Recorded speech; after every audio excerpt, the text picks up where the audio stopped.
Welcome back yet again. Let's get going. Today is just a simple full body routine. I think we're gonna feel really nice when we're done today.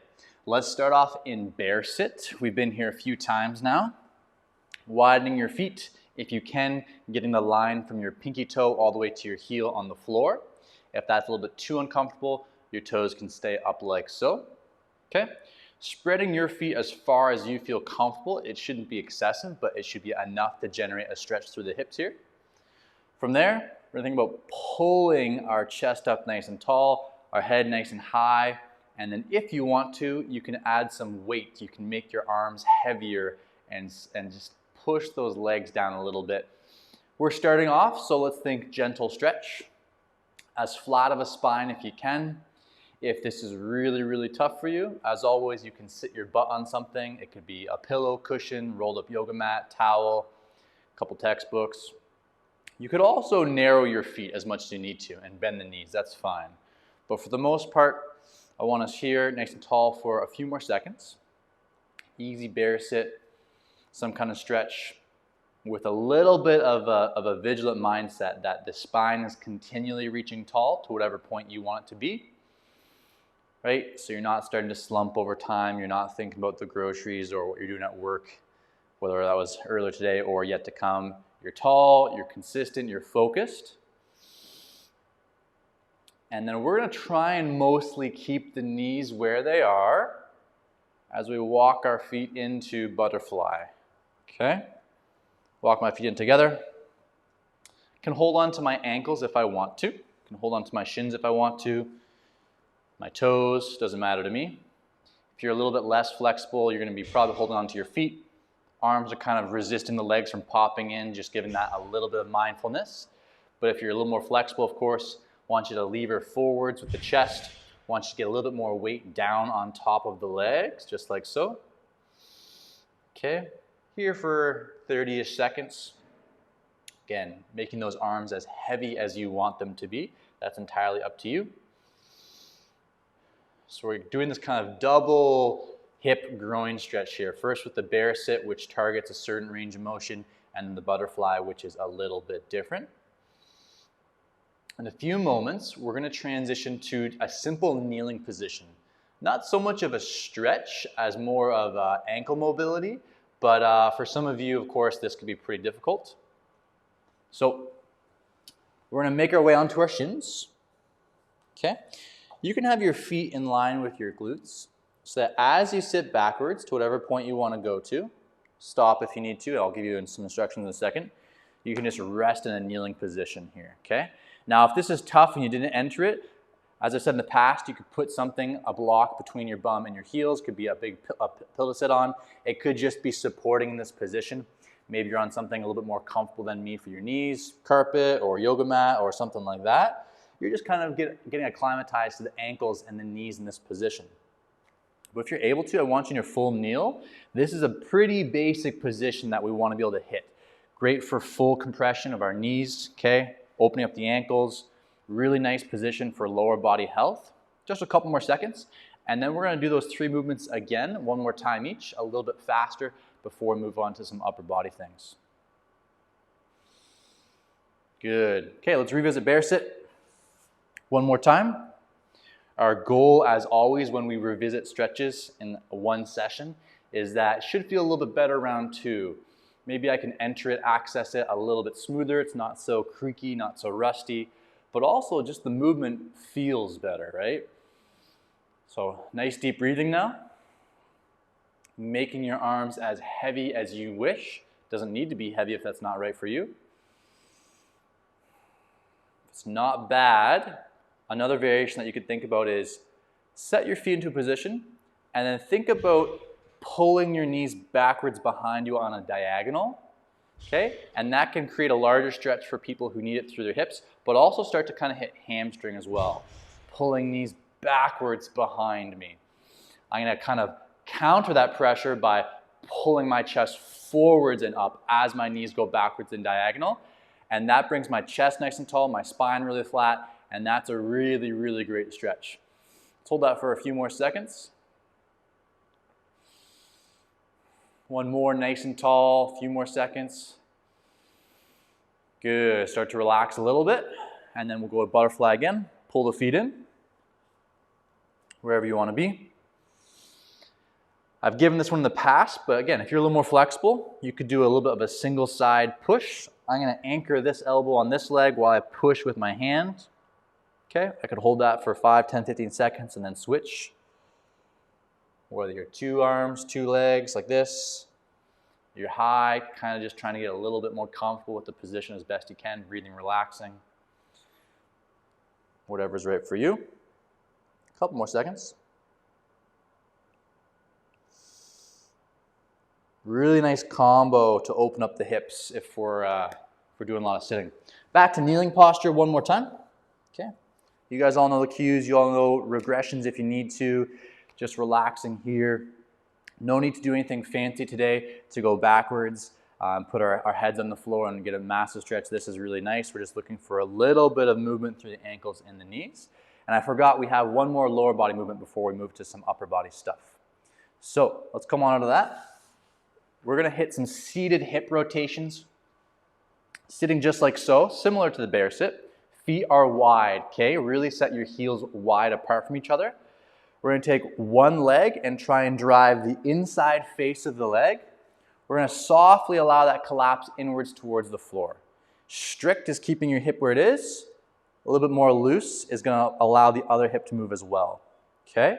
Switch sides. So you can pick. You can be really strict and create a stretch on the inside of the hip that's moving. Or if that's a little bit too hard, you can let both hips move. I'll let you pick as we do a few more. Again, strict would look like this.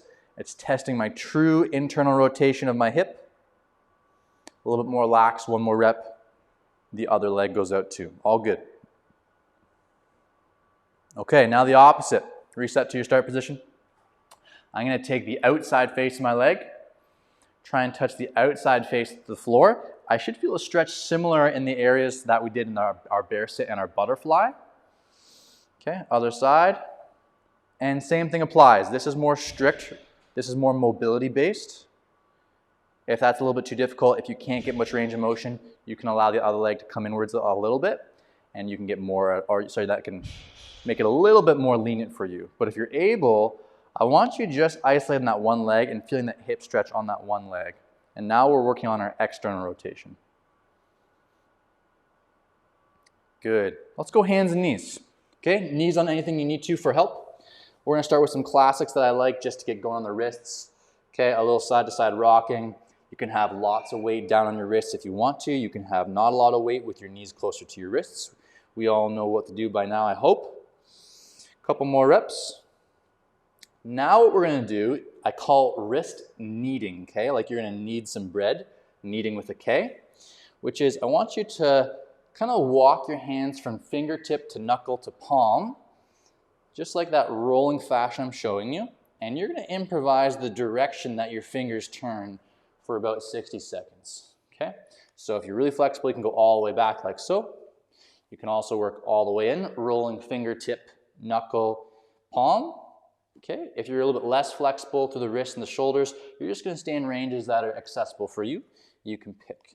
Now, I want you to keep doing the palm down wrist kneading, if that's great for you. If you are a little more advanced, you're going to do palm up wrist kneading, okay?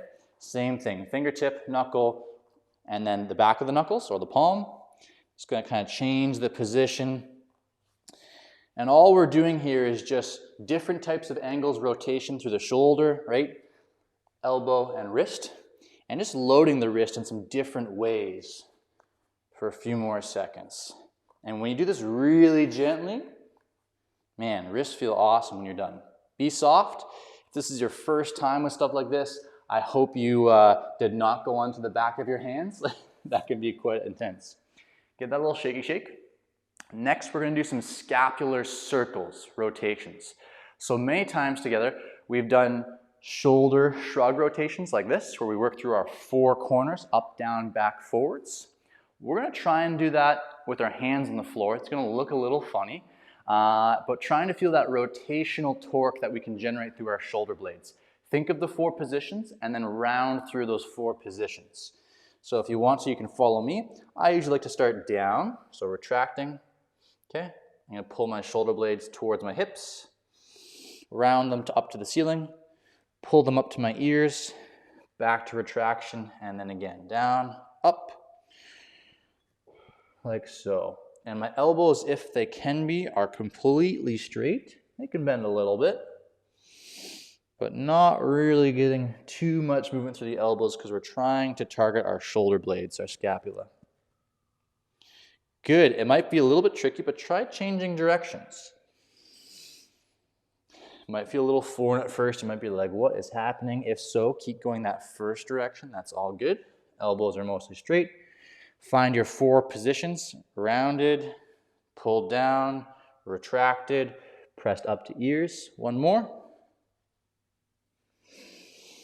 Good. Okay. We're gonna move to a down dog stationary hold for opening up the shoulders for about 30 seconds. I know some of you might really feel this in your hamstrings and calves. That's fine. But what we're gonna try and softly focus on is really reaching nose to toes. Really think about pulling our knuckles up to the ceiling to generate a stretch through our lats, armpit, triceps. So, hands a little bit wider than your shoulders. Feet should usually just be a natural plank distance apart, but you can play around with that. Sit your butt up to the ceiling, drive your heels down to the floor. And then your focus now is gonna be driving nose to toes and reaching your knuckles upwards to the ceiling. And those 2 forces are gonna help you pull into a nice shoulder stretch. Elbows can be a little bit bent if you want to. That can make it a little bit easier on the shoulder. But if you got no problems, you're gonna straighten the elbows. You're gonna drive nose to toes. You're gonna drive your knuckles to the ceiling. And hold and hang on.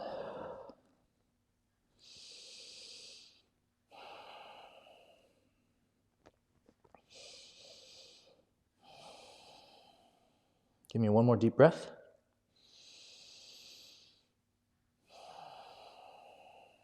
Okay, bend the knees, come on out.